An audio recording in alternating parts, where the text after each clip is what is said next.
I'm Greg Tepper. That's Greg Powers. And this is This Week in Recruiting, or more affectionately known, Recruiting. This Week in Recruiting. Did you screw it up? No. Did you intentionally say recruiting instead of recruiting? I did. I felt different this week. Oh, my God. It's Greg Powers of Next Level Athlete. He joins us every Wednesday to do This Week in Recruiting. The graphic does say recruiting, by the way. Does it? It does. Yeah, but why don't we just when has that ever dictated what we're going to do? No, this show's off the rails all the time. Okay. So Greg Powers from Next Level Athlete is here. Follow him on Twitter at GPowers79 and follow Next Level Athlete at Next Level D1.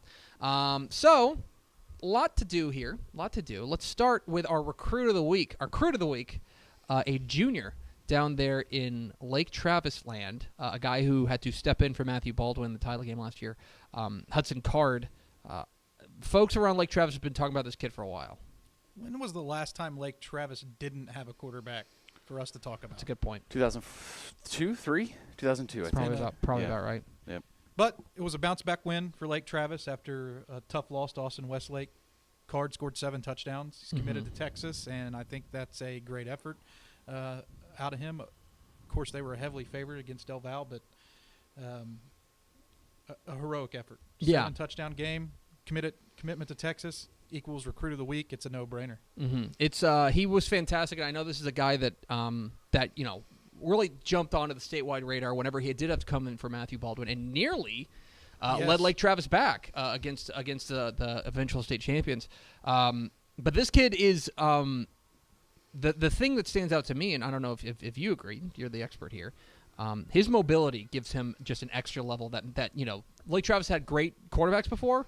It's been a while, probably since Baker Mayfield, that they had a quarterback this mobile. And he's listed at 165, 170, and by my memory of him at the state championship game, he seemed a little bit bigger frame than that. But you mentioned his mobility, but 74% completions. I mean, that's a pretty good combination. Only 2 interceptions to 26 touchdowns. So, I mean, it's a good combination of skills. That is pretty darn solid. Let's now go to our commit of the week.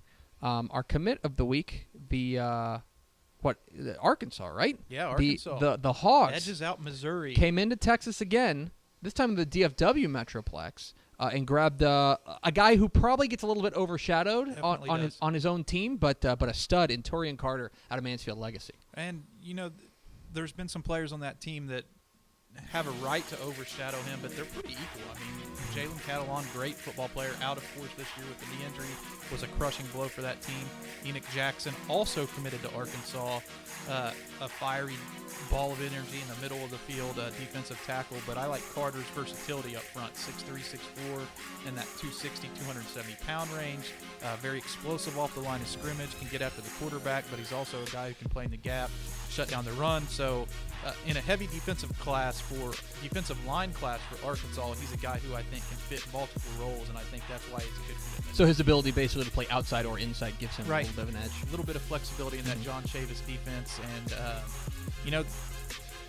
they're going to put pressure on Catalan now to join them in Fayetteville, and Arkansas is one of his leaders. So if they can pull off that trio from Mansfield Legacy, that's going to be quite a haul for Chad Morris, whose sister is, I believe, the women's basketball coach in high school. Oh, is that right? Oh, well, then there's a reason to show up on campus for, hey! Oh, odd to see you here, Taurean. Interesting. I was just visiting my sister. It's Greg Powers, Next Level Athlete, and This Week in Recruiting. Follow him on Twitter at GPowers79 and Next Level Athlete at Next Level D1. All right, so let's get to your riser of the week. Is that right? Is that what's next? Underclassman of the week. I'm sorry. Underclassman of the week. Let's go to class of 2020. So a junior down there in San Antonio at O'Connor, a Panther. Another, for San Antonio, there's only a couple of schools that really put out consistently prospects like this, but O'Connor's certainly one of them. They got a big guard in Logan Parr, who I know is did he just commit to Texas? Just committed to Texas, so this is a very Texas-heavy This Week in Recruiting. Made his commitment to Texas on Sunday, picking Texas over offers from schools like LSU, Michigan, Oklahoma, TCU, Texas Tech, and State. So this is a major land, and what I really like about Parr is that he passes the eyeball test. He's a guy who is very physical at the point of attack, plays tackle at O'Connor on the same offensive line as TCU commit Brandon Brown. So that's a very good offensive line, but I like him as an interior guy projecting to the next level, and I would really love to see him playing center, and Texas is going to have a need for center right away after next year's cycle is signing because Shackelford will be on his way. Right. So, but this is a kid who's 2020, so he's still got just a junior, Right. but already leading the way and starting this offensive line class for 2020 for Texas. It Has a chance to be the a top 2 or 3 offensive linemen in the state. That's impressive. That's impressive down there in San Antonio. San Antonio O'Connor, offensive lineman Logan Parr. And finally, let's get to our riser of the week. Prospect on the rise. This is a kid who I saw in week 1. Wow. At Longview and Lufkin. This is Lufkin defensive end Breylon Garcia, a senior right now, and a guy who's, I think suddenly people are starting to realize, oh wait, this guy's pretty good. This guy is. I feel like this is a guy who plays bigger than his frame, if that makes sense. This is a guy who makes perfect sense. Who is super physical and is really impressive to me. And so you saw them week 1, which meant that I don't believe that you saw him playing on the same line as Carl Williams. I think Carl Williams was out for that game. Yeah. They have one of the best defensive line units in the entire state, regardless of class. I mean, they're really, really good. And just think about this. Garcia was playing wide receiver last year. So they list him at 6'3", 220, and right.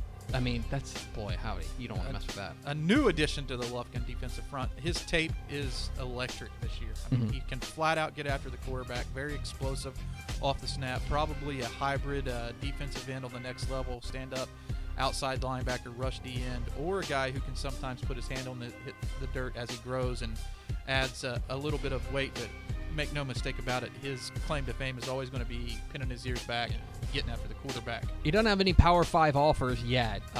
Nevada, he went on a visit back in June there, but Air Force, Texas State, Memphis, Rice, Southern Miss. You feel like that Power 5 offer is probably coming? Friend of the program, Gabe Brooks over at 24/7 Sports this week reported that schools like Oklahoma and Texas have been showing interest in him lately. So that's something to keep an eye on. I think he's a guy who can definitely play at that level. I'd throw in TCU, Texas Tech, possibly Baylor as schools that might give him a look too, depending on how their classes shake out.